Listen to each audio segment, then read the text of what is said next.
My lady, my lords, my ladies, as I rise to speak, I note that I am perhaps the first counsel so far who doesn't have a title. That's not a hint. I'm perfectly proud and happy being an O'Neill, but we have heard from two counsel, Lord Keane and Lord Pannick, who are both active parliamentarians in the House of Lords. Lord Keane, indeed, is an active minister in the present UK government, now presenting and defending government policy not only before this court, but also in the House of Lords. In some sense, then, he's acting in his own cause, and we know what's said about lawyers who act in their own cause. But the point I wish to make is that the quality that might be most necessary in this case for the understanding and the untangling of the issues involved, of the tying up between law and politics and the Constitution, is a bit of distance. Distance lends perspective, it lends discernment, sometimes it might lend disenchantment. So, what I would say in general terms is that one of the advantages which the Inner House had in this case, which the Divisional Court did not, is precisely that of distance. What this means is that this court in this appeal has had the advantage of a view from the periphery. What all of this heated debate, political machinations, looks like from 400 miles away, far from the fever and excitement of the nation's capital, outside the Westminster bubble. Albeit, as appears sometimes from some comments from press and some less informed parliamentarians, that the decision is from a country of which we know less and care little. But distance is important. We know, for example, that the Constitutional Court in Germany, the Bundesverfassungsgericht, sits not in Berlin, nor in Frankfurt, the political and financial capitals, but in the sleepy town of Karlsruhe, because it's thought important in the structure of a constitutional court that one has that possibility of getting a sense of distance, of gaining a sense of perspective from everyday politics. And of course, this court knows that. This court goes on circuit. This court sits throughout the Union in Edinburgh, Cardiff, Belfast, as well as in London. The other advantages we know from distance, perspective, is the positive aspect which is played in our system by the fact that we have judgments coming from the European Court of Human Rights in Strasbourg and also from the Court of Justice of the European Union in Luxembourg. And sometimes those judgments give us new perspectives, challenge our presuppositions, make us think again about what things look like from the outside, gives us a chance to see ourselves as others see us. Now, of course, in many cases, this court, as part of its devolution jurisprudence, has taken cases from Scotland, notably, in which there have been challenges made to primary legislation coming from the Scottish Parliament. And the interesting thing about that is, first of all, there is already a full constitutional judicial review in the American sense jurisprudence of this court and of the Scottish courts. That they are used to dealing with challenges which look to and require evidence on and assessment of the proportionality, for example, of primary legislation, the assessment of the rationality of policy choices, that have been made. And this court has, on a number of occasions, said that some legislation which has proceeded after full policy debate, after a full democratic backing from a parliament in Scotland, this court has said, well, actually looking at it dispassionately from a distance, acting as a constitutional court, we see that that judgment was wrong. It happened, of course, we know, in the named person's case, in which a number of the members of this court sat, as well as in legislation relating to sex offenders and the possibility of a defence due to lack of knowledge of a sexual partner's age. Now, those two cases I mentioned in passing, interestingly, this court overturned the position that had been taken in the courts in Scotland. But in a sense, this case may be seen as the inner house returning the favour which this court has previously given. It is giving for this court a more dispassionate view, a more distanced view, a better perspective on the issues which have arisen. So I commend the approach which was taken by the inner house. The judgments bear careful rereading. They are measured and proper, and they are a court acting to protect the Constitution. And ultimately, that is the role of this court.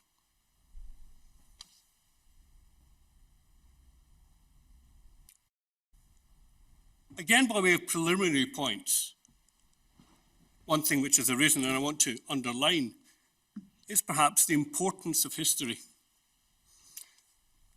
Now, as we know, in England, it's sometimes said the past is another country. They do things differently there.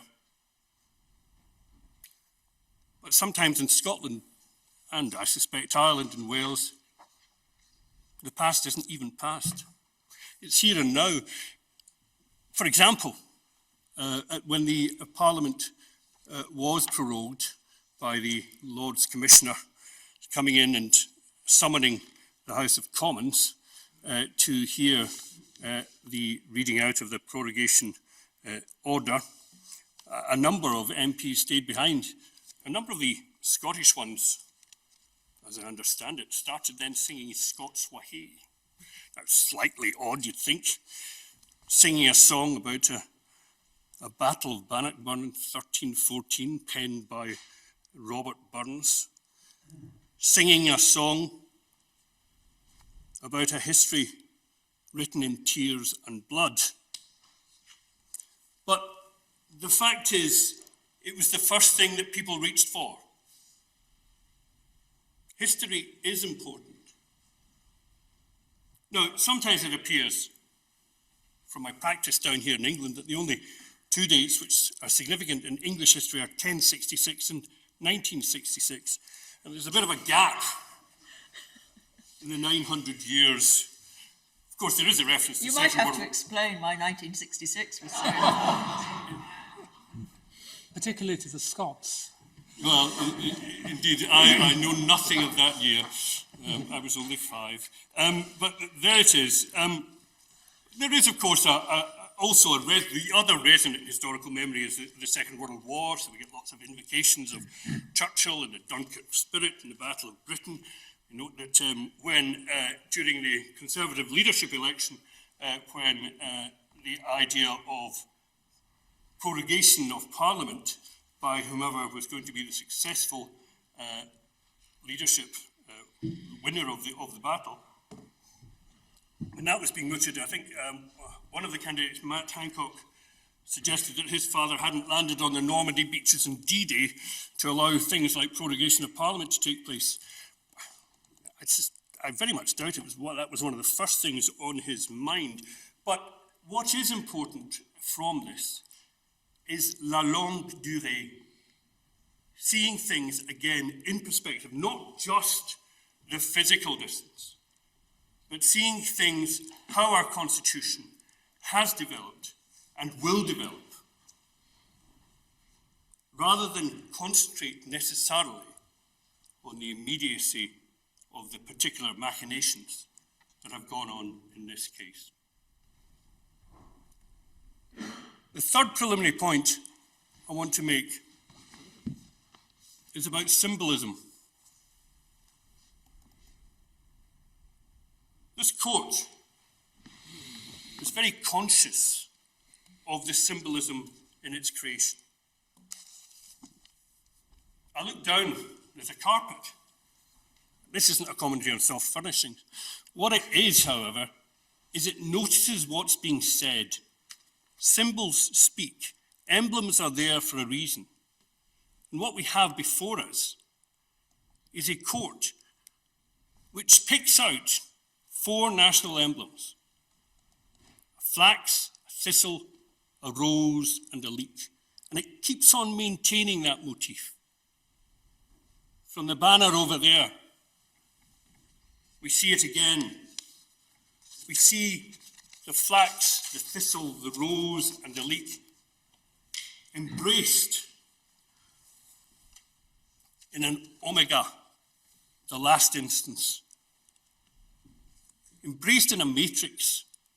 And presumably what that imagery, that iconography is telling us is that this court cherishes, protects, and nourishes the 4 traditions that together make up this union. Importantly, of course, and I remember at the time there was some controversy as to whether or not this court's banner or emblem should have a crown on it. I understand that it now doesn't. I presume that's simply to acknowledge the fact that this court also has a jurisdiction in criminal matters, where, of course, the monopoly of the Crown, at least in Scotland, but certainly the main influence of the Crown in criminal matters has to be acknowledged, not only in the prosecution of offences, but also in the incarceration on conviction. But otherwise, one would not say that that flag is, to use the old Latin, vexilla regis, the banner of the king. It's vexilla legis, the banner of the law. This flag, that emblem, all chosen not by me, but by people who wish to symbolize what this court was about, is saying that the rule of law matters. The rule of law matters within the context of respect for the 4 traditions, the histories, the perspectives that make up our union, and that those will receive a hearing and respect and understanding before this court. But are you really suggesting, Mr. O'Neill, that we might dismiss the government's appeal in your case and dismiss Lord Pannick's appeal in Mrs. Miller's case? Luckily not. I do understand the idea of constitutional coherence because... You're presenting us with all manner of challenges, but I think that might be a step too far. And I'm not suggesting it at all. What I'm suggesting is that definitely find against the appeal in my case. And that will then, if that creates a higher standard of constitutional or judicial review, then that is the standard which then becomes standard throughout the union. That is what I suggest. Because, from a constitutional perspective, the maintenance of the rule of law, as well as the maintenance of the union, must be one which says the higher standard, wherever it be found, on matters which govern us all, such as the Constitution, should be the one which follows. So that's why I'm not going to address what English law is about. I'm here to talk about Scots law, and that's not a petty political nationalist point. It's actually just taking seriously this court's own emblems. We know enough Scots lawyers and novelists who were also political unionists while being cultural nationalists. Walter Scott, he invented Scottishness. Robert Louis Stevenson, John Buchan. So, all that I'm trying to underline here, as this court, acting as a constitutional court, will be well aware that we live in a union state. We don't live in a state of uniformity. We don't describe this as a nation state, but a state of nations. Certainly from that legal point of view, which is all that this court can probably be concerned with. And that's why that central imagery, that icon, is placed before this court for all who plead before it to see. Now, the importance of that is profound. Kipling once said, "What do they know of England who only England know?" And of course, we've got Macbeth, erroneously called the Scottish play. It's the British play. It's written at a time, it's a Jacobean play written to explain to a shocked English court what's happened now that a Scotsman has taken over the throne. A Scotsman who says he's abolishing England and creating a new country, Great Britain. A country without history. That history has to be reimagined, reinvented, created. That's what Macbeth is doing. One of the lines that always strikes me in Macbeth is, I think, Macduff coming back up and saying, "Stand Scotland where it did." And the response is, "Alas, poor country, almost afraid to know itself." Now, in a sense, that can be applied here and now, not just to Scotland. That is what we're faced with. A country almost afraid to know itself. And a country knows itself, in part, when it recognizes its history, when it acknowledges its diversity, and when it knows what its constitution is. And that's the role of this court at this time, in this case.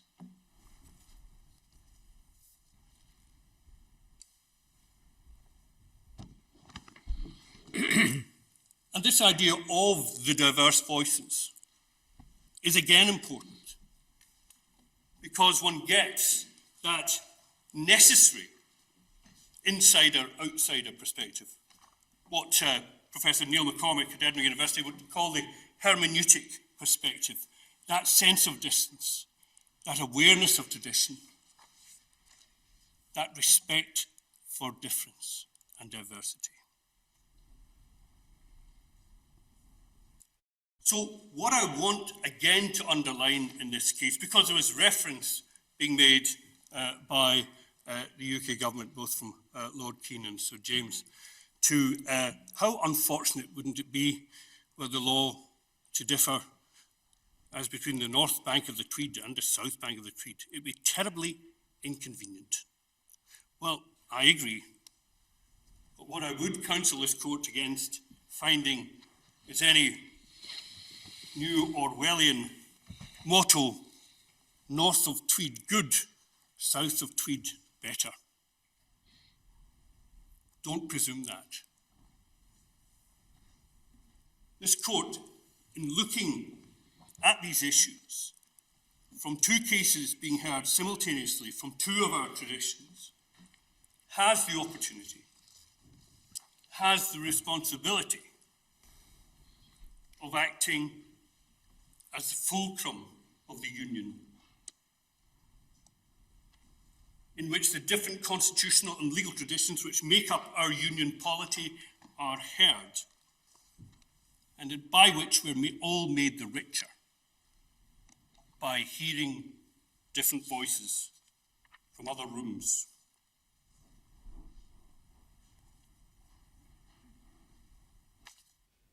Final point about symbolism and history is to remember where this court is placed. We know, of course, there was much debate about what building might be suitable for a new Supreme Court. There was some suggestion, I think, that we may want to move to Somerset House off the Strand. Objections, I think, as I understand it, were made that, well, that would make it all just too close to the Inns of Court and the Royal Courts of Justice, and that as a court of the Union, it was important to have a bit of distance from the natural centres of the English legal system. So what we have is this court placed in this building on this square, a vast square, symbolic, important. Behind us, Parliament. On the right, Westminster Abbey, the church. On the left, the buildings of government. So again, the placing of this court speaks again of an iconography of the state, the four pillars of the state, the unity of the state, the stability of the state, with Parliament to legislate, the church to pontificate, in the sense of building bridges, pontifex meaning bridge builder, the government to regulate, and this court to adjudicate. All of those are what the rule of law is about. But this square also has dark reminders of when the rule of law fails. Its statues tell another story. We've got a statue of Oliver Cromwell standing before Parliament, a signatory of the death warrant of Charles I.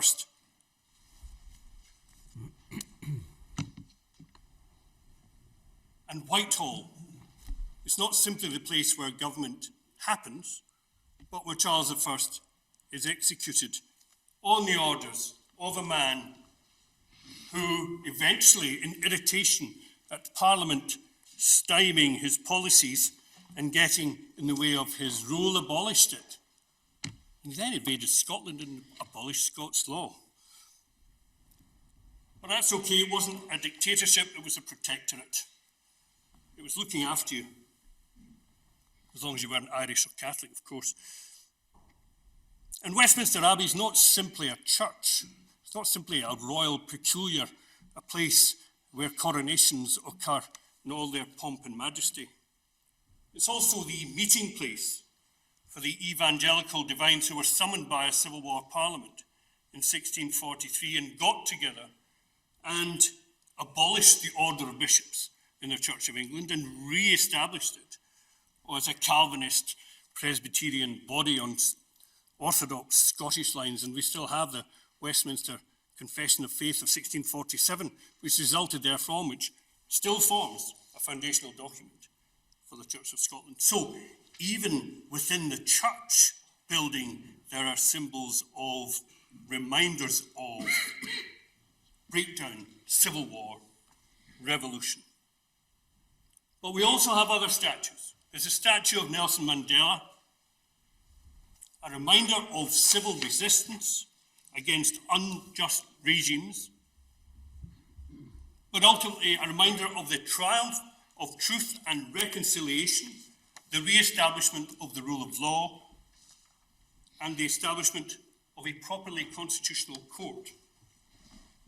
And finally, of course, immediately outside this court is a statue of Abraham Lincoln, a reminder of another civil war, but who, at a time of great constitutional crisis in his own nation, when it was questioning its fundamental identity, said, "We are not enemies, but friends. We must not be enemies. Though passion may have strained, it must not break our bonds of affection touched as surely they will be, by the better angels of our nature. Those are the images. Those are the matters. That is the backdrop against which this court is determining the issues before it. And no doubt you're going to turn to those issues Right now. right now. Tour d'horizon. That was just the credits. Let's get back down to the quotidian. The appeal is not about prerogative power and how it might ever lawfully be used, and I think there's a hell of a lot of confusion going on about that. That prerogative power is used as if it's some kind of magic, and that cases that refer to prerogative power we've been referred to as if they were all saying the same thing and principles could be applied from one particular power to another because they were all about prerogatives, weren't they? But it's really a collection of residual random powers which don't necessarily have anything much to do with one another. So therefore, it's not good enough to say this is prerogative, therefore it applies to everything which we call prerogative. Prerogative is an omnium gatherum. It doesn't actually give you any analytical heft simply by saying this is prerogative. It will depend on what prerogative power we're talking about. What are the circumstances in which it is being used? And what are the potential limits which might be seen in relation to it? You can see the omnium gatherum aspect by the fact it goes from having conducting foreign relations, declaring war, giving honours, appointing to the cabinet, proroguing parliament. Nothing really much to do with one another at all. So frankly, and with respect to my Lord Carnwath, relying on cases such as Sandiford is not necessarily particularly helpful or illuminating. Sandiford, frankly, was not this court at its finest hour. Oh, how to win friends and influence people. Well, I'm sorry, lady. It's the usual Scottish way of, I just don't know how to be polite. And I don't recall who was the unsuccessful advocate. I was the unsuccessful advocate, but I'm not bitter. I'm not bitter. No sour grapes at all. No, none whatsoever, and this is not getting my own back time. And also, Mr. O'Neill, not every Scotsman is ignorant of how to be polite. Yes, I know, my lord, and you're a great model to me, and I will follow it henceforth.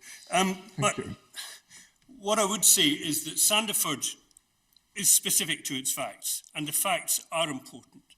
And the facts were it involved a woman, a British national, who was sentenced to death by firing squad on a beach in Bali, and the Foreign Office were not making available to her funds to help conduct her legal defence. Those were the facts. And various arguments were applied and tested before the court, the Administrative Court, Divisional Court, I think it was, and then the Court of Appeal. And then it was allowed to come to appeal on this House, but only on a point about the fettering of discretion. The interesting points of EU law and the Charter and extraterritoriality of the Charter, picking up actually, I think, from a judgment of Lord Lloyd-Jones on that, those were not given permission. So we have a case which limped into this court on the basis of a common law argument, which is the only thing that was allowed to be argued, on the basis of an argument about whether or not the fettering of discretion, a doctrine as applied in statute matters, could be applied mutatis mutandis to the issue of giving legal aid where not otherwise mandated by statute, which was then said to be a prerogative power. So the judgment of the court was and was only that that particular power to give money, if so advised, to British nationals facing trial abroad was not something that you could claim the fettering of discretion applied to because it was completely discretionary. There was no outside standards to be applied to it in the way that you could perhaps glean from words of a statute. And that's all it said. But what it also said, importantly, is that other grounds of review were in principle open, even although this was, as it were, a totally voluntary exercise of power by the government without any statutory backing. So, if anything, not a great case on its result, but if anything, supportive in that it confirms that the court does have a jurisdiction and that prerogative power, a claim of this being prerogative, is not a get out of jail or get out of judicial review card free. I suppose if we've been reading Lord Sale's chapter, he might classify the Sandiford power as a common law power rather than a prerogative one. Yeah, a third source. Indeed, and I was going to make that point about anybody can pay money. Well, indeed, and the Air Centre case, which was being referred to, which I just found on my desk this morning, I mean, that's a third source common law power. It's like a public body can do what a private body can do. So it's not really taking you anywhere.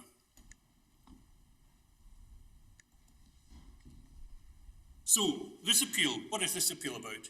It is and is only about the exercise of the power of prorogation of Parliament by this executive in the manner, at the time, and for the period which has been chosen by the order on 28th of August 2019. Contrary to what was being suggested by both Lord Keane and Sir James, this is not asking this court to create a whole new set of rules on just when prorogation might be used, for how long, in what circumstances, nor is it mandating or requiring that Parliament come back and sit if the prorogation order is quashed, which is what I will be asking for. All it is saying is that this court applies its critical intelligence and judicial review jurisdiction as a constitutional court to determine whether the manner in which this power was exercised in the circumstances of this case at this time, at this particular time, was consonant with fundamental principles of our Constitution.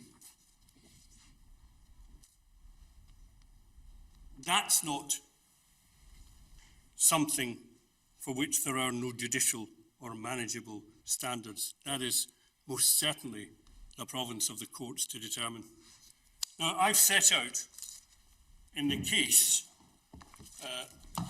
our somewhat lengthy case, which I understand is being optioned for a screenplay for Braveheart 2.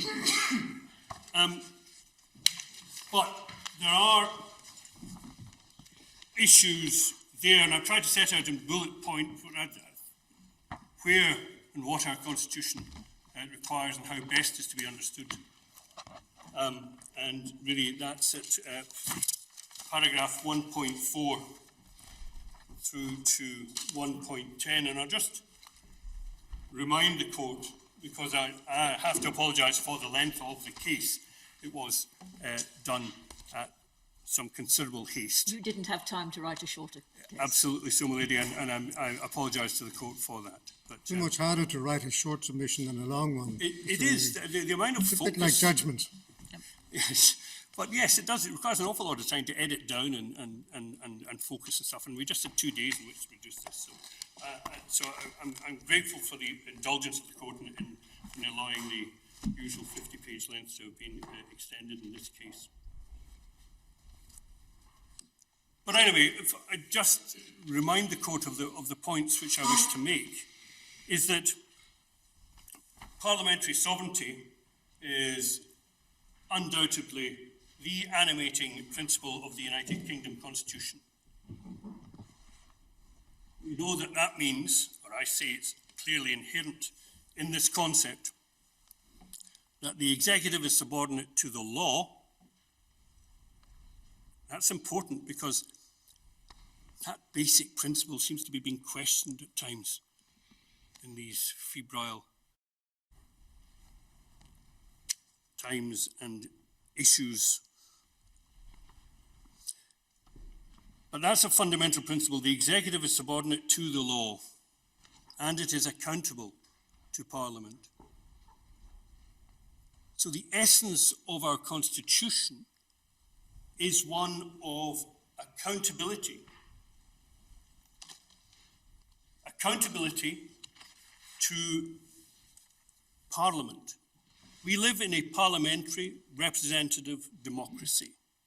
So the executive is accountable to Parliament, and Parliament is in turn accountable to the people by way of general elections and members of particular constituencies. The executive in this country, unlike in other countries, unlike the United States, is not elected directly by the people. The executive's accountability is therefore not directly to the people. To claim otherwise is not to uphold our constitutional principle of representative parliamentary democracy. Instead, claiming a direct line to the people is not democracy, but populism. Under our Constitution, the executive is accountable to, answerable to, has to come before and speak under questioning to the elected representatives of the people who are duly assembled in Parliament. But when, for example, the executive decides to have the people's PMQs by broadcasting on the web interviews and pre-selected questions and answers to it, rather than attend for Prime Minister's question time before Parliament. That is parodying and therefore undermining the true principle upon which our Constitution is based, which is the accountability of the executive, of ministers of the Crown, to Parliament. That's what our Constitution protects and embodies. Now, against that background, that the primary understanding is one of accountability by the executive to Parliament, any power that the executive has to suspend the sittings of Parliament, and we know that it does, can only consistently and lawfully and constitutionally be exercised in a manner which is consistent with that overarching principle of accountability. A power such as prorogation, a unilateral executive act by the executive closing down Parliament, is a derogation from that general constitutional principle of accountability. As a derogation from a general principle, the general principle of the executive subordination to the law and answerability before Parliament, that power has to be construed narrowly and strictly. Further, any justification which may be offered by the executive for the manner in which it has chosen in any particular circumstance to use that power of prorogation, the derogation from the principle of accountability. As Sir James says, it is what it is. That justification has to be looked at by the courts using what might be called anxious scrutiny, precisely because Parliament has no say as to when and how and for what reason and for what period the executive might choose to close down Parliament and so prevent its sitting.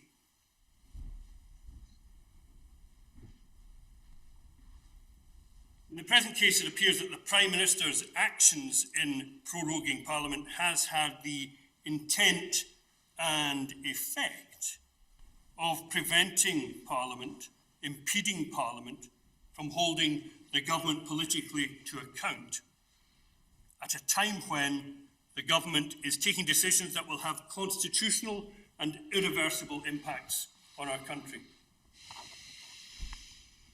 That fundamentally alters the balance of our Constitution because it's using the power to allow the executive to govern, to exercise its foreign relations power, to negotiate internationally at this crucial time, and all without the proper constitutional accountability to Parliament.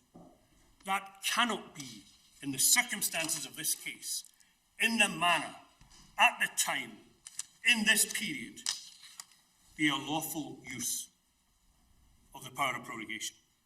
And it's not a question of how far can you go, how many weeks can I get away with in prorogium. Lord Keane says it's not 35 days, it's only 7. It doesn't matter how many it is, it's what its effect and intent is. He previously said Parliament can act incredibly swiftly. Look, it only took them 2 days to pass the Ben Act, the 2019 Act, mandating extension. Well, if Parliament can do something as monumental as that in 2 days, just think what it could do in 7, which it is now being prevented from sitting on, even at Lord Keane's best calculations. How much more might it do if it decided not to go into recess and sit for the full 35 days? How much more calling to account of the government would it be able then to carry out? A profound amount.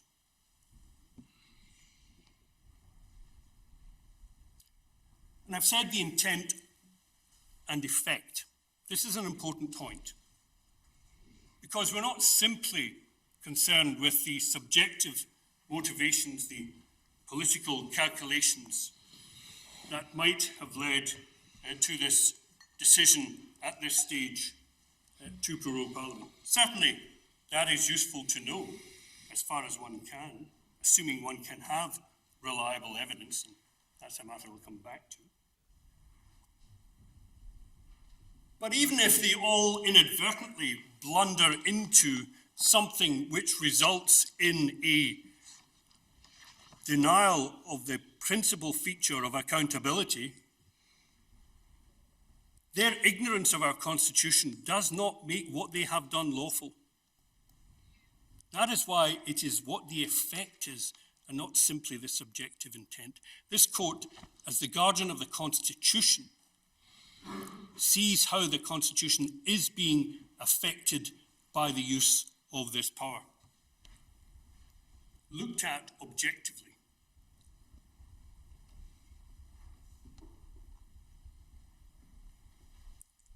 As it happens in this case, even looked at subjectively, what did the Prime Minister apparently intend in using the power of prorogation at this time, in this manner, and for this period?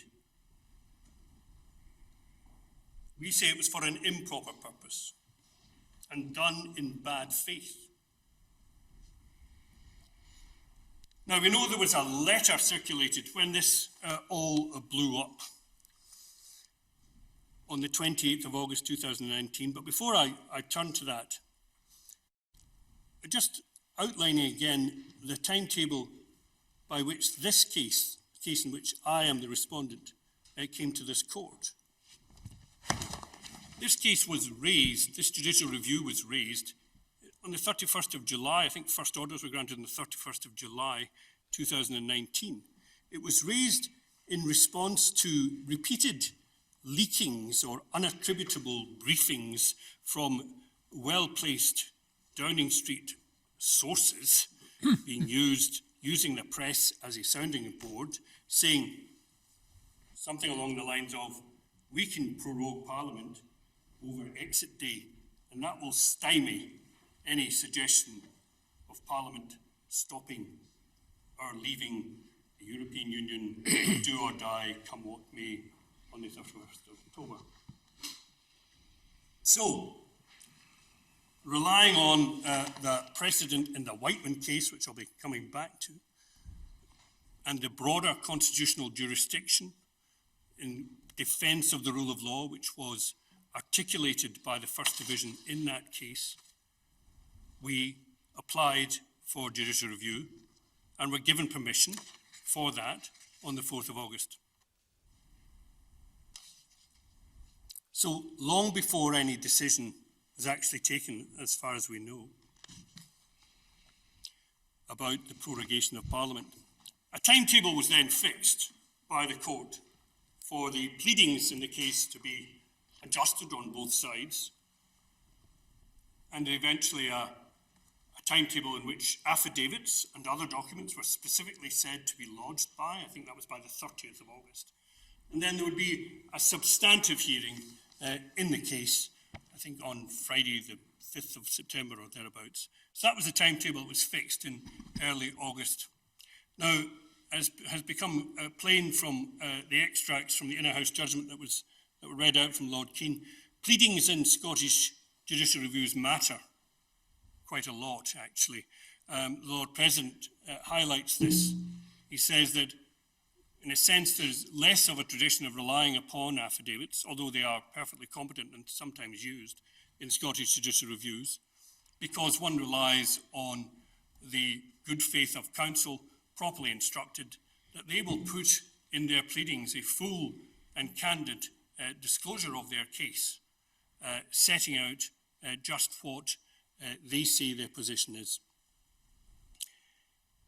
In this case, however, despite the fact that we had adjustment of pleadings up until, I think, the 28th of August, what was maintained in the pleadings by the respondent was that this case was academic and hypothetical, and that there was no basis for any reasonable apprehension that Parliament might be prorogued in connection with attempting to make it easier to get exit day happening on the 31st of October. Do you have the MS number of the relevant pleadings? The pleadings, I'm sure that Yes, I made a note of it. Thank you.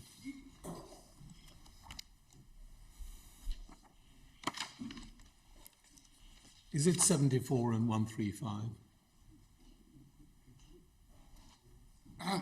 Lords, it's page MS 174 in the as adjusted at 2nd September. And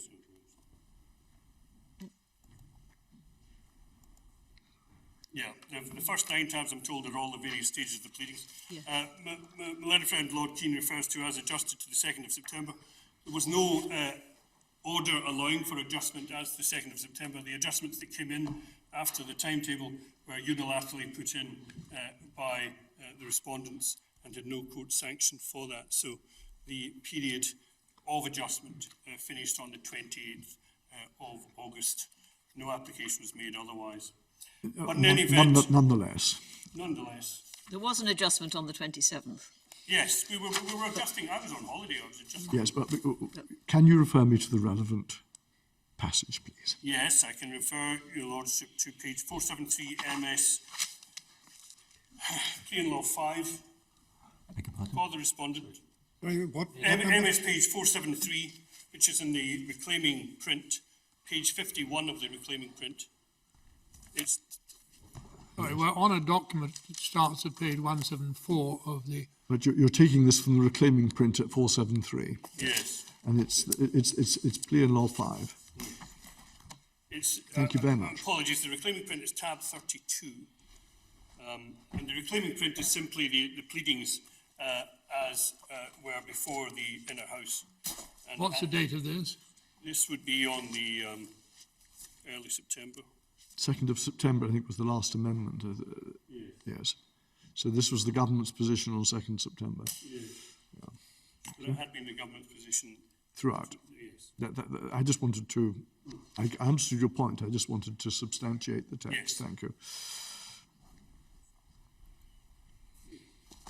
But anyway, the government position in the plea in Lords, there being no basis for reasonable apprehension that the UK government intends to advise the Queen to prorogue Parliament with the intention of denying before exit day sufficient time for proper parliamentary consideration of the withdrawal of the United Kingdom from the European Union, the order should be refused. That's the position throughout August, and it was maintained in September.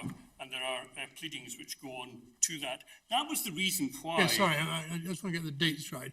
That position is being maintained at the 2nd of September. Yes. And when does it change? It hasn't changed. I see. No, but it's not saying that the government, simply the government doesn't intend to prorogue. It's saying it doesn't intend to prorogue with the intention of denying sufficient time. Yes, indeed. So one has to read the first element with the qualification of the second. Well, I hear Lord Keane saying exactly in triumph. The point is that the pleadings have to be candid and done in good faith, and even the Lord President said that he understood from the manner in which the pleadings were drafted in, and this is something I'll come back to, in a way which might be called equivocal, tending to mislead, if not strictly lying. The Lord President said he assumed that the legal team had been kept in the dark and hadn't been told of the decisions which had been apparently taken on the 15th and 16th of August, because one would have assumed that if a decision to prorogue had been taken, that in candour, that would have been reflected in the pleadings. Now, I think what's said against me is that, well, Lord Keane, is that the government doesn't owe some kind of duty to a raggle-tag of 75 parliamentarians who've decided to go to court in Scotland to challenge something before it's even happened. But of course, the duty of candour is not owed to my clients, but it's owed to the court. And it's the court which is being told that there is no reasonable apprehension. It's the court which is potentially being misled. It's certainly not been given full and frank disclosure of the government's position. I draw this to the court's attention because that is the background, partly, against which the inner house treated with some degree of scepticism the subsequent explanations and the revelations of a quite different timetable when various documents were brought to the court's attention on the 2nd of September. This should have been in the pleadings. They didn't put it in the pleadings. So it's really not good enough for my Lord Keane to suggest that, well, in Scotland we don't have affidavits, so there's no problem with just putting in documents late and then saying, well, that's the truth, or nobody says it's the truth. Of course, there is no affidavit. They're just some floating documents with redactions, which counsel speak to on the basis of whatever instructions they've got. But there's no affidavit in any of the Scottish pleadings whatsoever, not even the one which has been referred to and was brought before the divisional court in this case. So, that's their position. One has to bear in mind the chronology. The pleadings were to be adjusted in accordance with the court's timetable. That was after a decision had been made, but not made plain and not made known by those pleadings.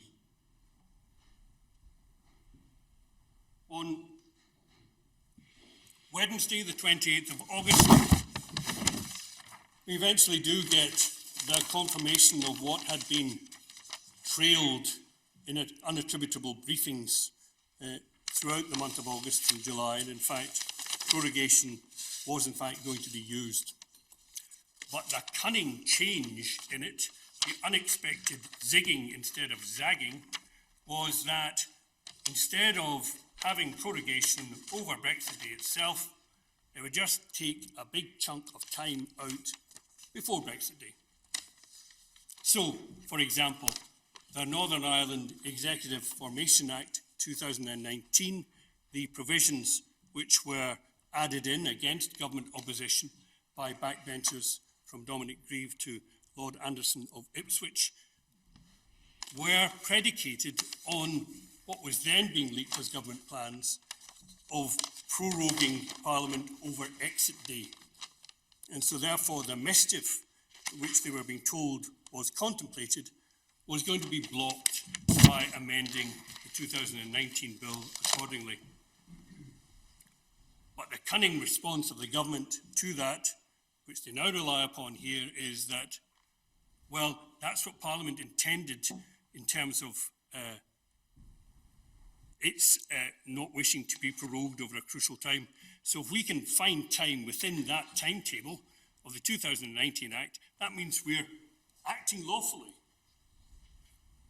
Because the 2019 Act says you have to bring your first report by the 4th of September, publish it, and then 5 days later, Parliament has to consider it. So, the 9th of September says the 2019 Act, Parliament has to consider it. So Parliament, reading that Act, has to be sitting on the 9th of September. But the second report under the 2019 Act has to be produced by the 9th of October. Yes, your point is simply that they've taken every day that they could consistently with that Act. Yes, they've seen a black hole and they've leapt into it. Well, that's not quite the metaphor, but that'll do. And then, but one knows, of course, so the 9th of October was the next date, and so 5 days after that is the 14th of October, so presto, Parliament gets called back, and the 35 days they've managed to not contravene the 2019 Act, they say, but I mean, there may be other interpretations of that, I mean, as being suggested by Lady Black, but that's the rationale which is given for those dates. And thereafter, the 2019 Act says that you've got to report every 2 weeks.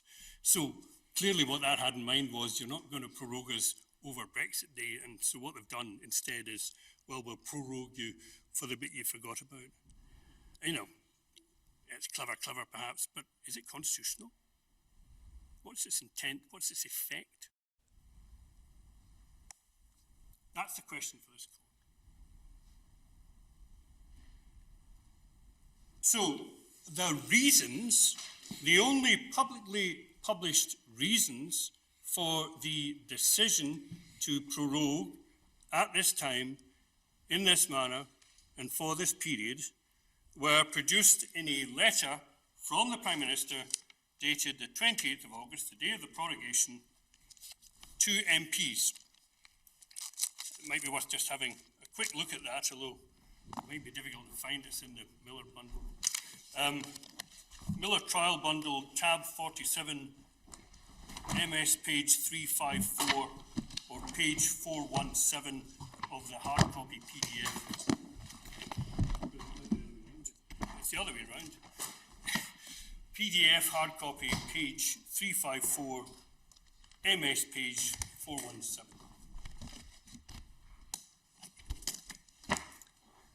Yes, that's correct. Landry Jr. is very learned on these points. So, the letter is, I hope you had an enjoyable and productive summer recess with the opportunity of some rest ahead of the return to Parliament, return of the House. I'm going to update you on our business plans. Blah, blah, blah. This morning I spoke to Her Majesty the Queen to request an end to the current parliamentary session. the second sitting week in September before commencing a second session of Parliament and the Queen's Speech on Monday, the 14th of October. Moves on. I fully recognise that the debate on the Queen's Speech will be an opportunity, so this is a 4-day debate, or was it 5 days? 4 or 5 days on the Queen's Speech at the end of October. Second half of October will be an opportunity for members of Parliament to express their view on this government's legislative agenda and its approach to and the result of the European Council on the 17th to 18th of October. It is right that you should have the chance to do so in a clear and unambiguous manner. So you can express your view, but do you have time to do anything about it? Going on, I believe it's vitally important that the key votes associated with the Queen's Speech and any deal with the EU fall at a time when parliamentarians are best placed to judge the government's programme. Parliament will have the opportunity to debate the government's overall programme and approach to Brexit in the run-up to the European Council, so from the 14th of October.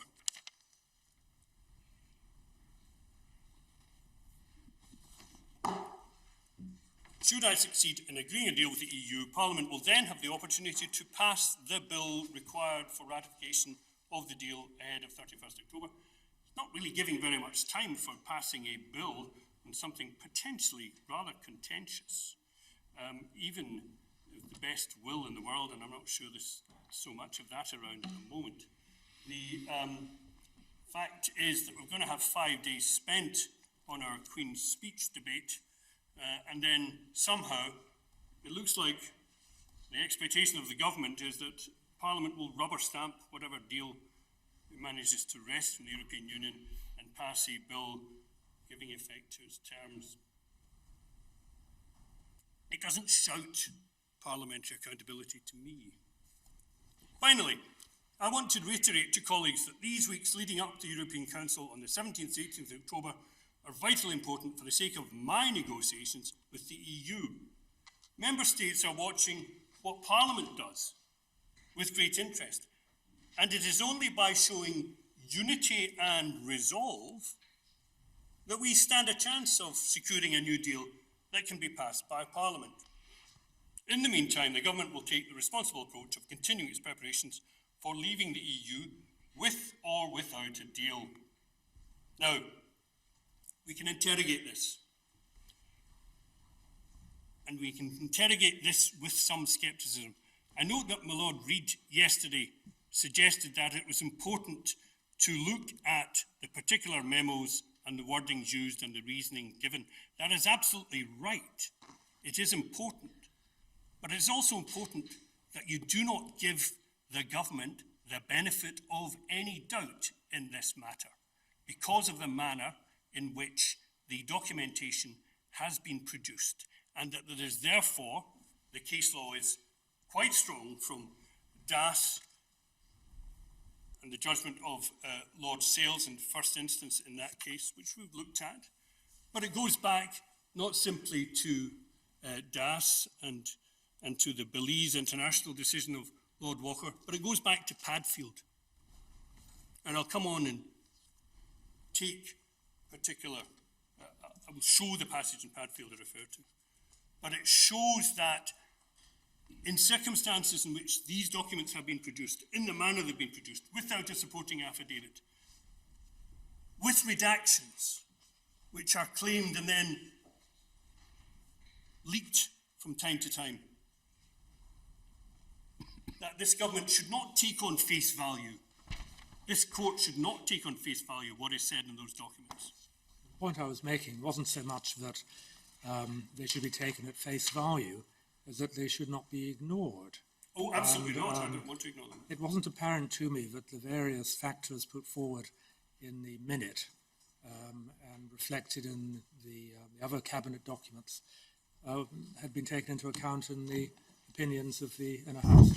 Well, I think they were. I mean, we did go through this in some detail, and they clearly do quote from it. They do take it very seriously. But the important point also to bear in mind, my Lord, that I'll be coming on with a bit more specific criticism, but the only decision letter from the only decision maker in this case are the handwritten notes of the 16th of August 2019. And that doesn't set out the reasons. Let's look at that. It's at MS page 246.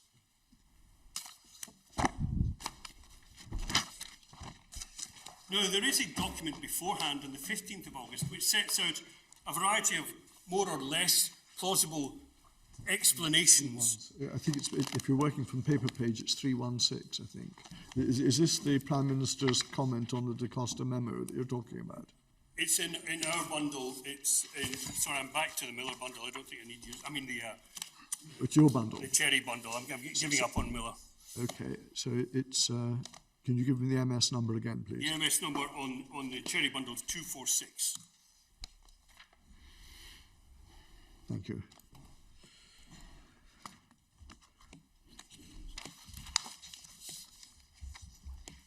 So the decision letter from the decision maker setting out his reasons, not saying, I agree with the suggestions you put forward, Nikki Da Costa, in your memo. One cannot presume, and I fear that was the approach which was being suggested by my Lord Reid, that just because it's set out in a memo by a special advisor or director of legislative affairs as to these are various reasons you can give as to why we might prorogue, that those were in fact the reasons for the prorogation. This doesn't fair to be suggesting reasons that you can give. This isn't, as it were, providing an alibi. It's giving advice to the Prime Minister. But it doesn't mean to say that it's precisely so. It is giving advice. It is not, it's the advice from someone who is not the decision maker. The decision maker is the Prime Minister in his memo. And what goes before it might well inform it, but we don't know because we have no affidavit. We've got no evidence as to what the real reasons were. All we've got is something which bears to be, and I've no idea when it was created, but has a date on it, the 16th of August, but there's no supporting affidavit saying that that's true or complete. What we have is this whole September session, reading from 246, is a rigmarole introduced by, and we've subsequently had leaked to us, a blacked out bit, which was leaked, which was blacked out, presumably it was claimed anything blacked out is either irrelevant or covered by legal professional privilege or law officers' convention. Not quite sure what introduced by that girly swat Cameron falls under. I certainly think it's potentially relevant. But anyway, the whole September session is a rigmarole introduced by that girly swat Cameron to show to the public that MPs were earning their crust. So that's reason number one. Reason number two. So I don't see anything especially shocking about this prorogation. Reason number three. As Nikki notes, it is capitalised over the conference season so that the sitting days lost are actually very few. Ipsissima verba. That's all we've got. Because the only other use of the pen of the Prime Minister is in relation to page 247, paragraph 2, recommendation, following from a blacked out paragraph, and I have no idea why that was blacked out. Recommendation, are you content for your PPS to approach the Palace with a request for prorogation to begin within the period 9th September to Thursday 12th September and for a Queen's speech on Monday 14th of October? That's ticked yes. That's the only paragraph ticked yes. So, if there had been an affidavit or supporting document saying that in fact I looked at this recommendation and I was convinced by paragraphs 10, 11, I dodged 12 and 13 because that was the legal advice, I'm not going to tell you what that was. But I wasn't so convinced by 17, but 18 was. Then the court could work out, because then the court would have cogent evidence, which of course, if that had been put in, one would have asked for cross-examination of it just to test its veracity. And the idea of cabinet ministers putting in affidavits explaining their actions is not simply confined to Australia and occasionally Scotland. But of course, in M against the Home Office itself, Kenneth Baker, the Home Secretary, personally put in an affidavit explaining why it was that the asylum seeker in that case was ordered to be sent back to Zaire, notwithstanding a court order requiring that he remain in the country. That affidavit was produced only at the Court of Appeal stage. I think Sir John Donson said it's surprising it came so late. So there is no constitutional novelty or outrage in the idea that those cabinet ministers, including the Prime Minister, who make decisions which are being judicially reviewed, for which permission has been granted, should actually explain themselves and say, in relation to such documents as are relevant, what they took into account. So that's why I urge this court, as the Inner House quite properly did, to look at these documents. Certainly look at them, but don't treat them as gospel. Don't treat them necessarily as the complete truth, as telling all the reasons. Nothing tells us that that is the case.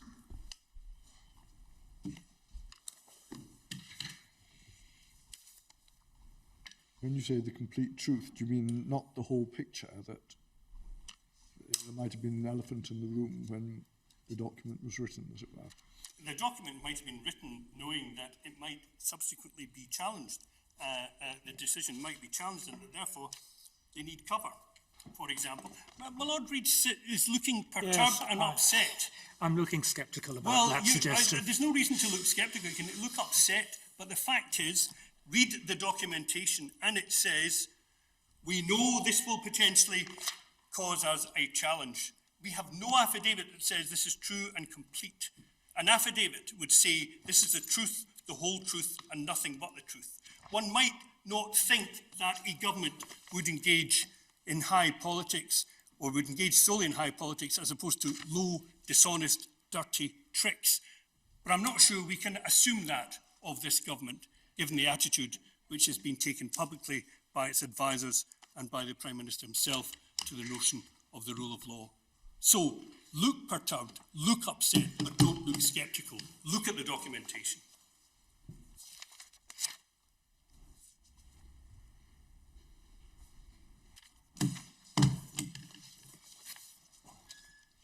So, just looking at that documentation, page 247, the memo from Nicky da Costa. So we have a redacted paragraph 3. We don't know why. Going over page to 248, there's a reference to Parliament running out of business. Ironically, really. And then at paragraph 7, the last Prime Minister was aware of these tensions, and for these reasons, dates were placed in the diary for a Queen's speech in April, May 2019 and in October 2019. At the time, October was considered a very late end to the session, and as a result, the decision is now pressing. But what's not said there is that one presumes under Theresa May's premiership, when these were being penciled in, this was before one knew that exit day had been extended to the 31st of October. That's a relevant consideration. So simply to say that the previous Prime Minister might have penciled those in or sort of semi-cleared it with the Queen beforehand, really, dealing with the here and now, this is the 15th of August. We know when exit day is coming.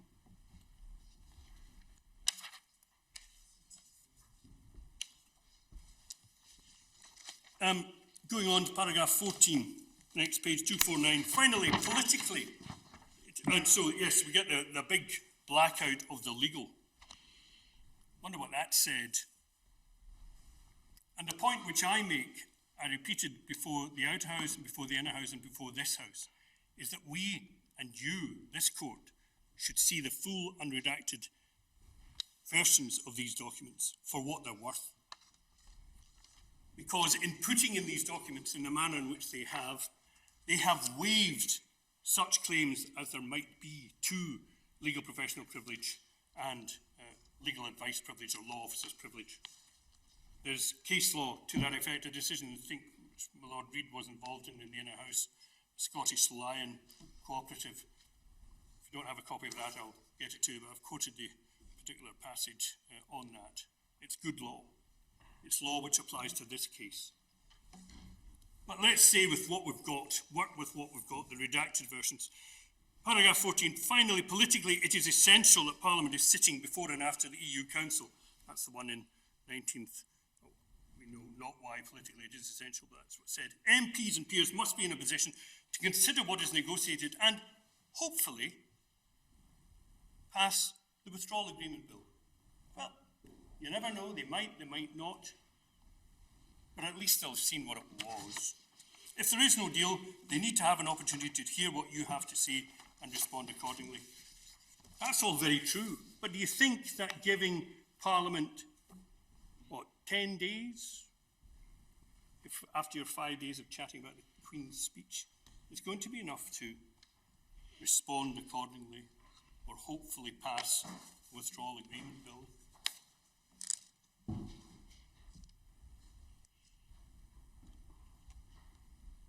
Paragraph 18, page 250. Finally, it must be recognised that the situation has become more complicated because prorogation and on its own and separate of a Queen's speech has been portrayed as a potential tool to prevent MPs intervening prior to the UK's departure from the EU on the 31st of October.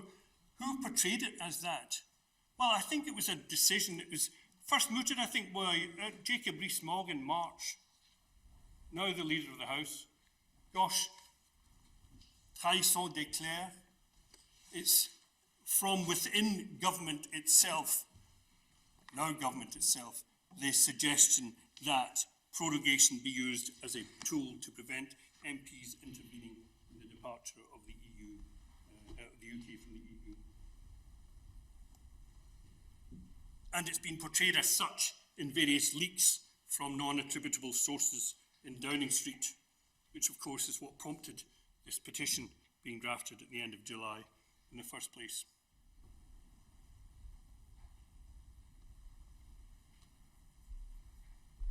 And then the precedent for period of prorogation, page 250, the present proposal would mean that Parliament stood prorogued for a period of up to 34 calendar days.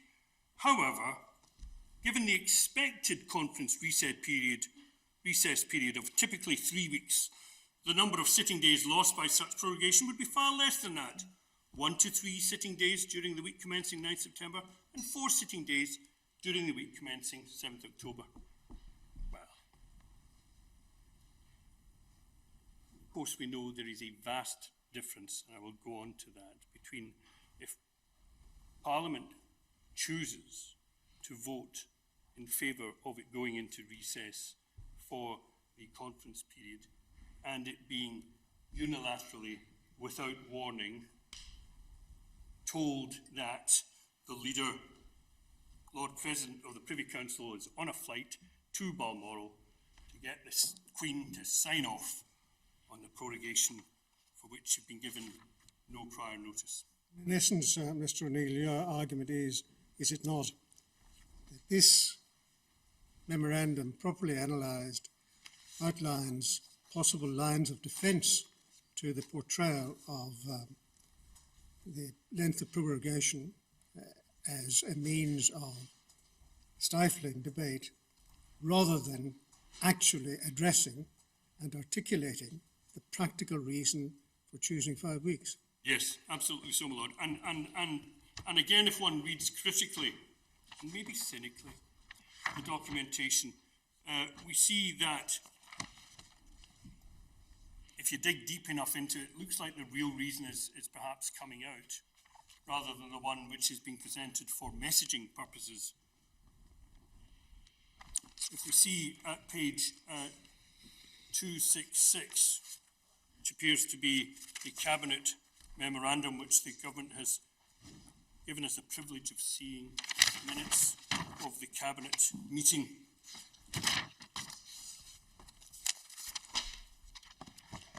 So, we note there, parliamentary business, page 266, the Prime Minister said he was grateful to colleagues for joining the call. It was important they were brought up to speed, you would think, on decisions that had been taken by him without Cabinet, because he's exercising personal prerogative powers, it appears, in advising the Queen. Exiting the EU on 31st October was the first priority of the government. So that's what they've been brought up to speed on, if in case they'd forgotten. However, there's also the domestic agenda stuff. Continuing, the Prime Minister said he'd spoken to Her Majesty to request the session should end on a date between 9th and 12th September with a Queen's speech on Monday, 14th of October. This timetable gave Parliament ample time to debate Brexit in the period before the European Council. Ample time. Ample time. Is that really ample time? To debate, to hold to account, to potentially pass legislation to, if so advised, thwart the government's headlong rush to a no-deal Brexit? Goes on, and again in the run-up to the UK's departure date on 31st October, it was important to emphasise that this decision to prorogue Parliament for a Queen's speech was not driven by Brexit consideration. Why was that important, to emphasise that? And the first thing this minute says is Brexit exiting on the 31st October, do or die, is the government's first priority.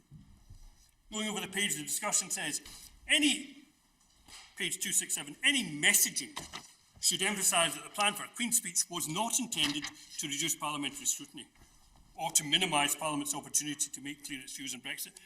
Well, it may or may not have been intended, but that was most certainly in its effect. It might be said that the second sentence there doesn't fully answer the first.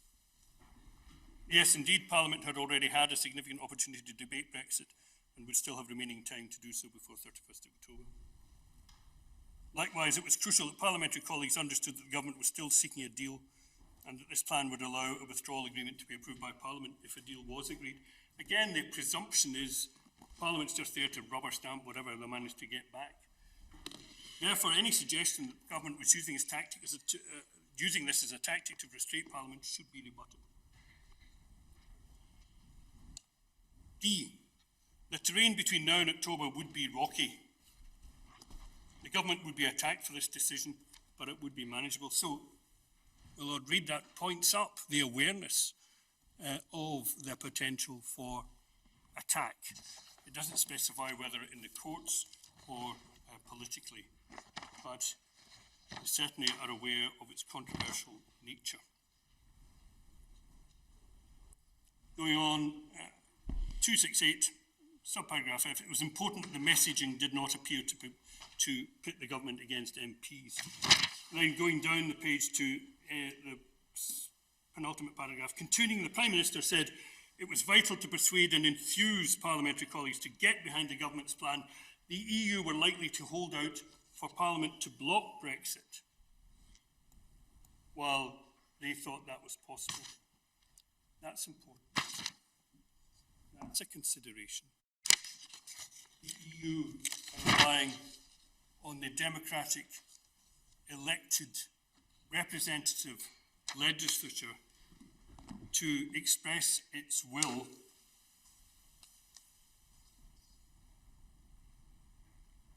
by potentially blocking Brexit, and that would appear to impede public policy. How much easier then to get round that? By simply closing down Parliament for a significant period so that it wouldn't be able to hold out, the EU would not be able to hold out for Parliament to block Brexit.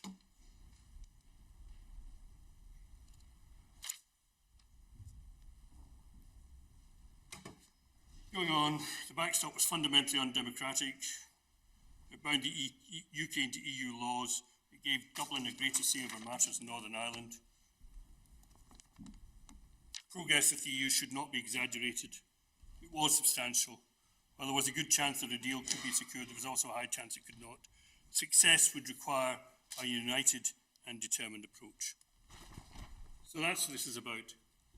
We're all in this together. We're all singing from the same hymn sheet, because anyone singing a different hymn has been silenced. Because Parliament's not sitting anymore.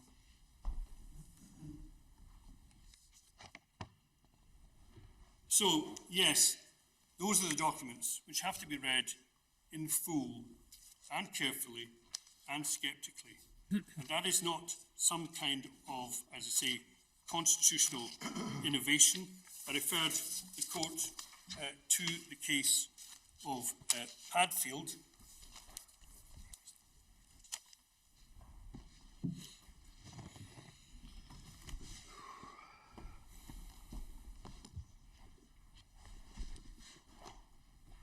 It's maybe the one case which we didn't have in our bundle, but on the other side. Yeah. And I don't have very much time, so let me just read out the bit while my learned junior finds a reference. Padfield, page 997, 1968 appeal cases. Lord Upjohn is giving a judgment in which he agrees with Lord Reid. And in that passage, he draws adverse inferences from the weakness of the affidavits which had been lodged in that case. He says this: I'll turn to the Minister's second letter of May the 3rd, 1965, which says that you will appreciate that under the 1958 Act, the Minister has unfettered discretion to decide whether or not to refer a particular complaint to the Committee of Investigation. In reaching that decision, he has had in mind the normal democratic machinery of the Milk Marketing Board. This introduces the idea much pressed upon your lordships in argument that he had an unfettered discretion in this matter. Thus it was argued means, provided that the Minister considered the complaint bona fide, that was an end of the matter. And it goes on, my lords, I believe that the introduction of the adjective unfettered and its reliance thereon in answer to the appellant's claim is one of fundamental matters confounding the Minister's attitude, bona fide though it might be. First, the adjective nowhere appears in this section. It's an unauthorized gloss. Secondly, even if it did contain that adjective, I doubt it would make any difference in law to his powers. We have Padfield at tab 18 of the supplemental authorities for this appeal in the Miller case. I'm very grateful to you. That's at page 226 electronically. Yes, you do. Supplemental bundle, tab 18. And which page of the judgment itself are you reading from? I'm reading from page 1061.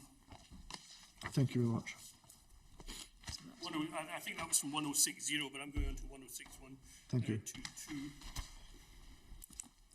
Anyway, I got to the point where he says, Lord Upjohn says, it doesn't matter whether or not, even if the statute had said you had unfettered discretion, would not make a difference. I doubt it would make any difference in law to his powers. Safe to emphasise what he has already, namely that acting lawfully, he has a power of decision which cannot be controlled by the courts. It is unfettered. But the use of that adjective, even in an act of Parliament, can do nothing to unfetter the control which the judiciary have over the executive, namely that in exercising their powers, the latter must act lawfully, and that is a matter to be determined by looking at the act and its scope and object in conferring a discretion upon the Minister, rather than by the use of adjectives. Now, in this case, it's said against me, well, there isn't any act to look at, although, of course, I've got the claim of right of 1689. I didn't push that one too much. The point is, you look at the Constitution, you look at the principles of the Constitution, you look at the principle of accountability, and you say, is this use of the power of prorogation in these circumstances, for this period, at this time, compatible with the fundamental role of Parliament at this particular time? Not generally, not last year, not 50 years ago or 50 years hence, here and now today. Is the way they have used this power compatible with understanding of the primary principle of accountability of the executive to Parliament? Lord Upjohn goes on, the matter didn't end there, for in his affidavit the Minister referred to, so the Minister's affidavit referred to the letter without disapproval. He quotes the letter, in considering how to exercise his discretion, the Minister should, amongst other things, address his mind to the possibility that if a complaint were referred in the committee to uphold it, he in turn would be expected to make a statutory order to give effect to the committee's recommendations. It is this consideration rather than the formal eligibility of the complaint as a subject for investigation that the Minister would have in mind in determining whether your particular complaint is a suitable one for a reference to committee. We were unable to hold out any prospect that the Minister would be prepared to regard it as suitable. It goes on, this fear of parliamentary trouble, for in my opinion, this must be the scarcely veiled meaning of the letter. So Lord Upjohn is looking at what is really being said beneath the veil of the particular wording. And that's fear of parliamentary trouble. If an inquiry were ordered and its possible results is alone sufficient to vitiate the Minister's decision, which, as I have stated earlier, can never validly turn on purely political considerations, he must be prepared to face the music in Parliament. If a statute has cast upon him an obligation in the proper exercise of a discretion conferred upon him to order a reference to the Committee of Investigation, he must be prepared to face the music in Parliament. That's what happens when you're exercising a power under a statute. It applies equally when applying and using a power which, for the time being, remains with the executive, but it only remains with the executive because it's been permitted to remain with it by the supreme sovereign body under our constitution, which is Parliament. And it did not give it carte blanche in leaving that power for the time being, because Parliament works within the constitution, and it will not authorise unconstitutional actions. This is slightly reminiscent of the argument which my Lord Reid put forward in AXA in relation to the Scottish Parliament, that a body created by a Parliament in a liberal constitutional democracy cannot ever be assumed to be allowed to contravene fundamental rights or fundamental constitutional principles. And that's what my Lord Reid said of an understanding, proper understanding of this role of the Scottish Parliament in our constitution. That Parliament, the Union Parliament, would not create something which could break or go against constitutional fundamentals. The same principle applies here. There is not, and what's happening from the other side is because they've got the magic word of prerogative, they think they can do whatever they like with it, unless and until they're expressly and explicitly stopped.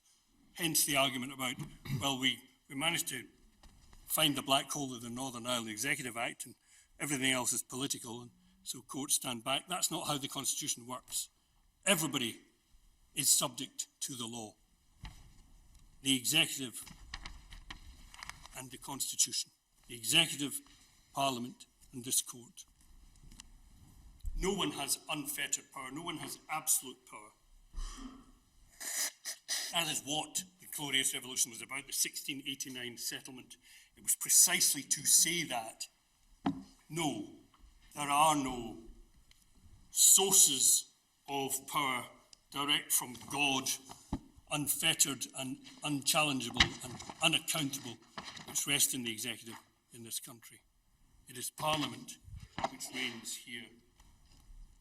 And it is now a Parliament which is representative and democratically based, and therefore it reigns because of its accountability ultimately to the people.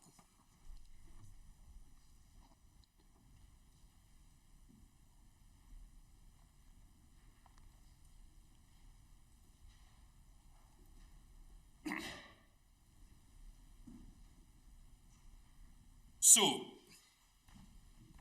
as I understood Sir James's submissions in response to some questioning earlier on from Lord Kerr, he expressly accepted that if the only limits on prerogative power are the extent of that power, then the lowest possible limits are those of respect for fundamental rights and the principles of the Constitution. Clearly, those fundamental principles of the Constitution must include what I've underlined as parliamentary sovereignty, the subordination of the executive to the law, accountability to Parliament, and the democratic accountability of Parliament to the people. So, if, as I understood Sir James, but doubtless I'll be corrected, there was an acceptance that where prorogation inhibits, it is what it is, he says, inhibits necessarily Parliament's ability to hold the government to account, may impede it from legislating as it might otherwise wish to, then there have to be justiciable limits as to the extent to which it can use that power compatibly with our Constitution. Once Parliament has been prorogued, the only constitutional actor still standing is the courts. So therefore, it is for the courts, as our Constitution works, to determine whether or not the power of prorogation has lawfully and constitutionally been exercised by the executive, because it's impossible for Parliament to hold them to account on that. This does not mean that we're asking the court to identify an appropriate length of time as to whether Parliament wishes to legislate, as to whether Parliament should in fact decide or ensure that it was recalled. What it does mean is that in extremis, where we are in a unique situation because of the potential irreversible constitutional changes, because of the potential dangers accepted even by the government in its yellow hammer documents of a cliff edge no deal Brexit, then the Constitution is unbalanced, and the role of this court is to rebalance it by ensuring that Parliament is in fact able, if so advised, for it to decide how it should sit, when it should sit, what it might do in that period of sitting. We cannot have a situation in which there are no standards, where prorogation can be used with impunity to close down Parliament whenever it becomes inconvenient. And it's not, departing from what Lord Panic said, it's not a question of just how long it is. Is it all right for 2 days? Is it all right for 3 weeks? How far can I go? Okay, 5 weeks, maybe that's a bit too much. It's not about the length. It's about what it's doing to our Constitution. That's why I constantly emphasise it is certainly how long is this prorogation for, but when is it being used? And what is the constitutional background? What are the issues which would otherwise be before Parliament for it to call the executive to account and potentially to legislate on? In this case, it's the potential for leaving the European Union on exit day with or without a deal.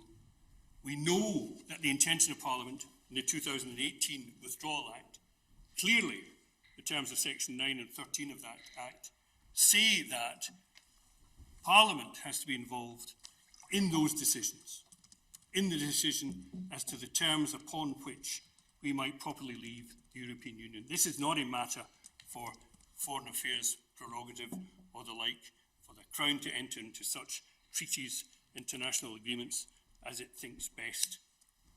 Parliament is involved, and Parliament is involved in part because of this court's decision in Miller.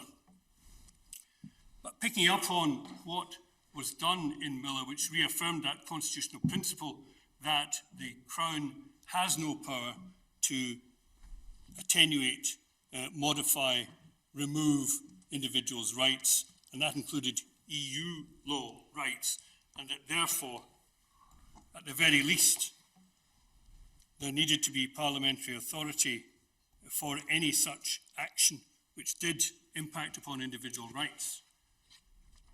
That's what the majority of this court founded, and founded correctly.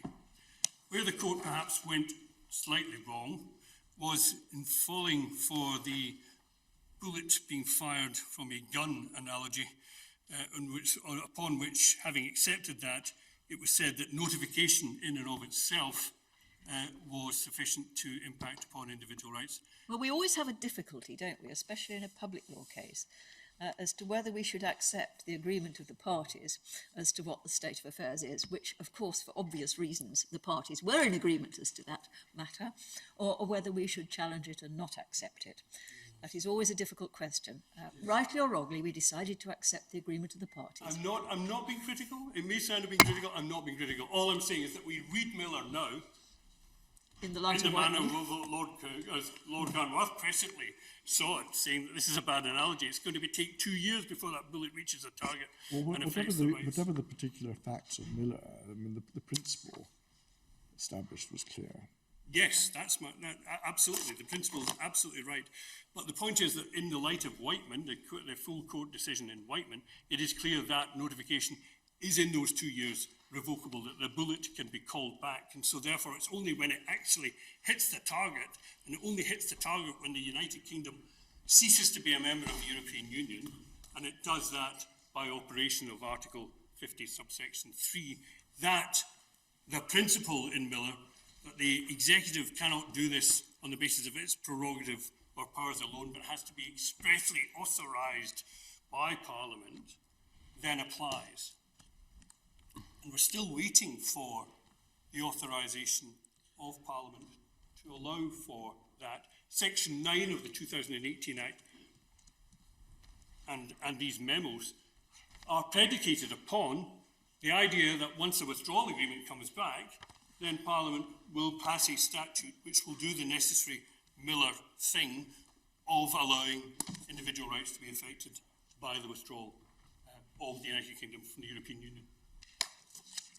What this government seems to have failed to understand in its reference to there being a no-deal Brexit, however, is that there is no statutory provision which in any sense authorises this government to leave the European Union with the inevitable effect that has on individual rights without a deal. There is no deal statute. So one of the other reasons as to why this decision to prorogue is flawed is because it's based on an error of law. It presumes that, and it is aimed at, we are seeking to prorogue Parliament in order, if it happens to be the case, to be able to crash out without a deal. They have no authority to do that. They've mistaken, they've misdirected themselves.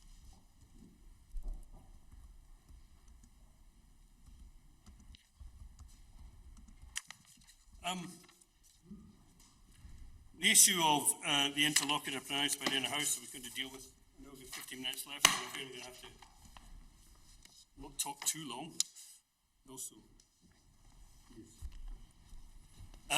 you have 17 minutes precisely. And I will stick to that, my lady. I might even stop early depending on how much barracking I get.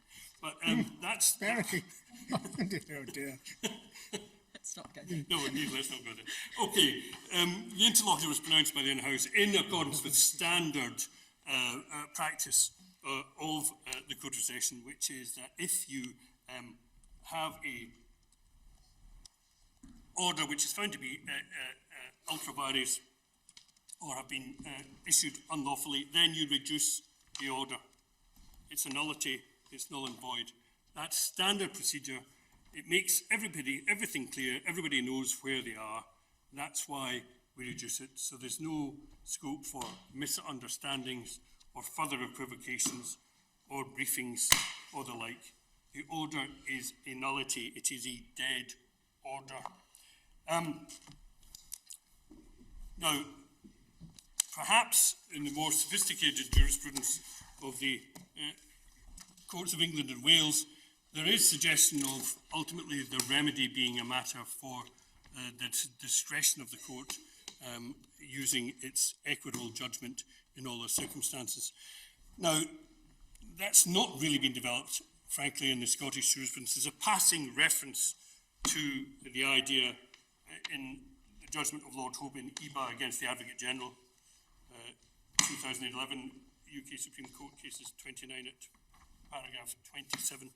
But the generality is, he says this, paragraph 27, the grounds of judicial control of administrative action in Scotland are based on legal principle Judicial review by the Court of Session is not an exercise of judicial discretion, in contrast to what was said to be the position in English law.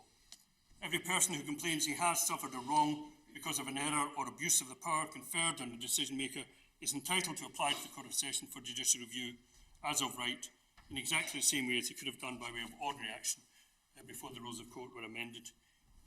He then goes on, and this is now changed, he does not have to apply for permission to do so.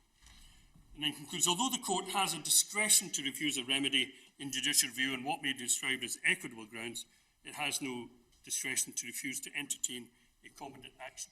Now, a discretion to refuse a remedy on equitable grounds is not further developed. But what are the equitable grounds here for refusing to grant the necessary order of reduction when it has been found to be unlawful? We have a history of a government which seems to cast doubt on quite how binding legal orders are in relation to them. Now, I know Lord Hodge suggested, well, if we just have a declaration or declarator, that will get us off a potentially difficult hook. Well, I'm afraid I'm not one for letting courts off hooks in that sense. This is an important point. We are entitled to an effective remedy. Ubi jus, ibi remedium. The remedy which naturally flows from a finding of unlawfulness is a simple reduction. Yes, that means that the decision maker can then, as properly advised in law, if so advised, reconsider matters and issue a new decision. But in no sense is there any basis for it to be said that somehow the order which has been found to be unlawfully made somehow subsists in validity pending its reconsideration, so Parliament is still suspended, which I assume is the basis upon which it is being suggested, as I say, belatedly, that to have an order for reduction in circumstances of the Inner House's judgment is a breach of Article 9 of the Bill of Rights because it contravenes parliamentary privilege. The clue's in the name, parliamentary privilege. What they're trying to do is the usual cloaking it. If we rush in to the House of Commons and then say, you're prorogued, that's a parliamentary privilege and you can't question that to courts. That's not what the Bill of Rights was ever intended to do. Article 9 of the Bill of Rights was intended to stop the Crown from prosecuting MPs for using their free speech in Parliament and then subjecting them to criminal or civil suits for things which the Crown found to be insulting. That's what Article 9 is about. It's not a manner in which to cloak executive action in some other form of immunity. That's a complete misunderstanding and misreading of the Constitution. As far as I can see, you didn't actually seek reduction or obtain it.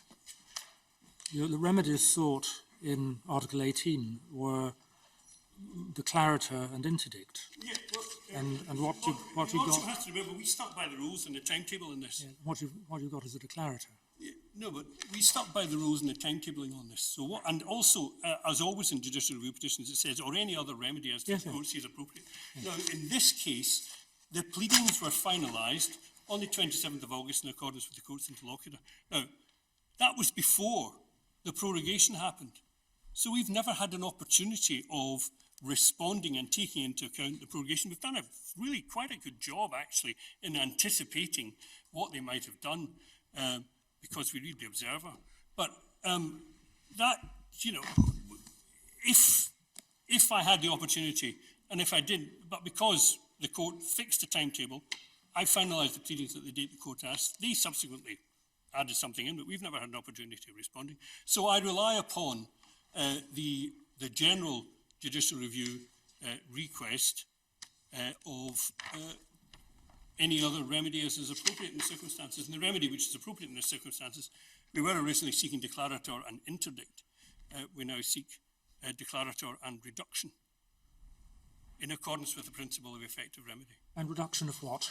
Reduction of the order in council of the 28th of August. That's the decision that was made. Well, and that's not, again, a constitutional difficulty. Well, I can understand you're asking us to do that. It's not what the Inner House did. It's what I asked them to do. I mean, they don't always listen to me. But yes. But you've amended your pleadings. I could amend them if you want me to, yes. No, but could you have before the Inner House? No, I mean, my Lord, this again, just let's remember the timetable on this. This has happened 2 weeks ago in 6 days. On Wednesday, 3 weeks ago, I was phoned up being told there was going to be a prorogation. We were in court, and I drive 400 miles up from Devon from my holiday. I'm in court on Thursday, arguing for interim interdict. We even served the petition on or attempted to, on the Queen in Balmoral, on the basis of what was being picked up earlier on as in the possibility that the Queen had an option of not acceding to advice. This is a purely technical inquiry because of my ignorance of Scottish procedure. If the time had been allowed, if the time had existed, it would have been possible for you to apply for an amendment before the Inner House. Yeah, but I'm setting out what actually happened. We then had, really, I just wanted to know whether it was technically possible. You would have to ask their permission, yes. but you don't, because judicial route is a flexible procedure. I mean, I got and where pleadings don't count so much. I refer to what Lord Hope said in Somerville against the Scottish Minister. We've got to be succinct and clear and to the point, and it's broad enough to allow for it. So we put in everything we could. But we had a hearing on interim remedies on the Thursday. We then had a judgment saying that was being refused in hoc statu until the full hearing, which was brought forward to the Tuesday. We got a full hearing from the Lord Ordinary on Tuesday. We then got a judgment on the Wednesday, which was then heard before the Inner House on Thursday and Friday. I mean, I've done my best, but I can't do the pleadings as well. Not being critical at all. Don't be defensive, Mr. O'Neill. I simply wanted to know what the situation was. Yes, well, I mean, the strict point is there was no strict need to amend the written pleadings, but you could have requested the Inner House to pronounce reduction. For the sake of clarity, but as it turned out, I didn't need to because they found it my favourite. So what is the difference technically between a declaration that says that something is null and void and an order for reduction? It's just making it entirely clear. I mean, it's harking back to Section 21 of the Crown Proceedings Act, 1947, isn't it? And it would be clearer to know, for example, if the order in council had been quashed, if the appointment of commissioners had been quashed, then we would know where we stand. As it is, we have a vaguer way of putting it, that the prorogation following thereon, that is to say, following on from the advice, is unlawful and therefore null and void.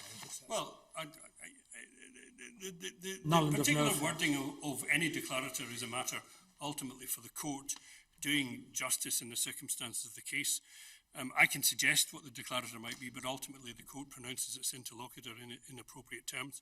But I say it's not enough to have a declarator because, in a sense, one's harking back to that old, again, English law deference to you don't pronounce coercive orders against the Crown because the Crown can't be impleaded before its own courts and all that, but you can get a declaration against an officer of the Crown acting outside. The whole M against the Home Office stuff that came up, but we had this discussion in Davidson against the Scottish ministers, and we're absolutely clear that the older Scottish approach, which is it doesn't matter who you are, even if you're the king himself, which is why James VI was so glad to leave Scotland, you are called before the courts and accountable to them, and you have to obey the rules. That's the traditional Scottish approach, which has been reaffirmed by Davidson against the Scottish ministers, saying that the policy of Section 21 of the Crown Proceedings Act 1947 is limited to private law claims and not a public law judicial review claim. What's the paragraph in your case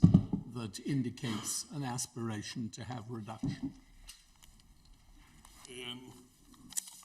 It's fairly early on because this challenge only came in. Tomorrow, could we be given the paragraph? Yes, in my case. In my case. I think Don't waste time on it now. Give it to us tomorrow. Yeah, okay, my Lord, I'll have it. Please.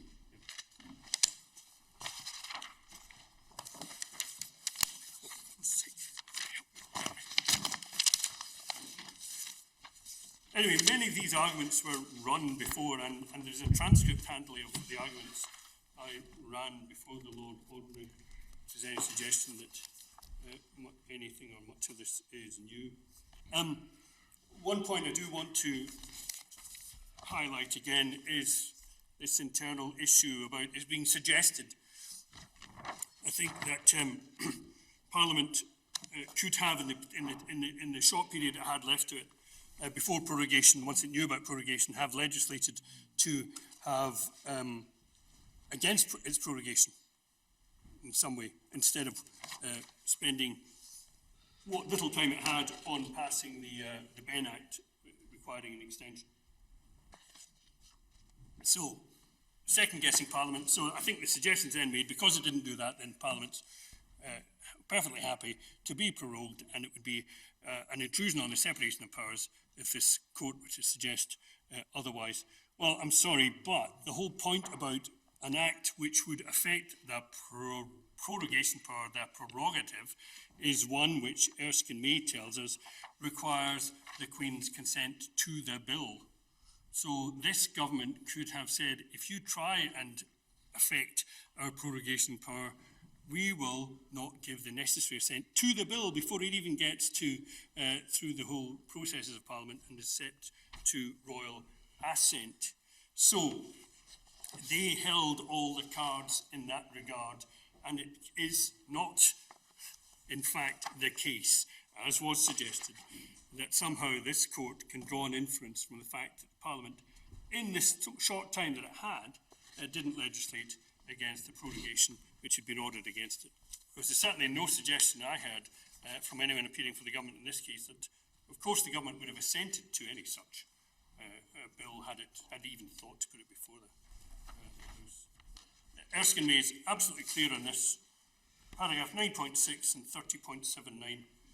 Bills affecting the royal prerogative require the Queen's consent. This consent has been required for bills affecting prerogatives to dissolve, summon, or prorogue Parliament. So, that answers that. Hopefully. I mean, it was being suggested by the, again, I draw the analogy. The idea that, well, Parliament had 4 days, they passed one bill, but they could have passed another bill. It's like an arsonist has come into your house, and, the fire is raging in the kitchen, and you try and put it out in the kitchen, and then they say, yeah, well, you didn't do anything in the living room, so you must have consented to it being burnt down then. I mean, there's only so much time that people have to deal with firefighting, to deal with the crisis, and they dealt with it as best they could, prioritising what they could after a summer of negotiations and cross-party negotiations. These cross-party bills in the face of concerted government opposition are not easy things to pass. And this one passed by the grace of God, whatever the formula is, the Lord spiritual and temporal. But it happened and it was done. But they certainly cannot say that because they didn't pass some non-prorogation act that they consented to prorogation. So we can just dismiss that straight off. So, I think I better sum up and finish. In Whiteman, before the full court of 27 judges in Luxembourg, the President Kuhn Lennertz said, "This is our Marbury against Madison moment." What he meant was by that, I think, that there was the realization that within the European Union legal system, this was a fully and properly constitutional moment. I say to this court, don't let this case be your Dred Scott moment. Instead, stand up for the truth, stand up for reason, stand up for unity in diversity, stand up for Parliament, stand up for democracy by dismissing this government's appeal, and uphold a constitution governed by laws and not the passing whims of men. We've got here the Mother of Parliament being shut down by the Father of Lies. Rather than allowing lies to triumph, listen to the angels of your better nature. and rule that this prorogation is unlawful and abuse of power which has been entrusted to the government. This government is showing itself unworthy of our trust as it uses the powers of its office in a manner which is corrosive of the Constitution and destructive of the system of parliamentary representative democracy upon which our union polity is founded. Enough is enough. Dismiss this appeal and let them know that. That's what truth speaking to power sounds like. Lords and ladies, those are my submissions. Thank you, Mr. O'Neill. Thank you. Yes. Mr. Welsh? Very well. Well, we will now adjourn and resume at 10:30 tomorrow morning to hear some of the interveners and then the reply from Lord Keane and a reply from Lord Panic. Court is now adjourned.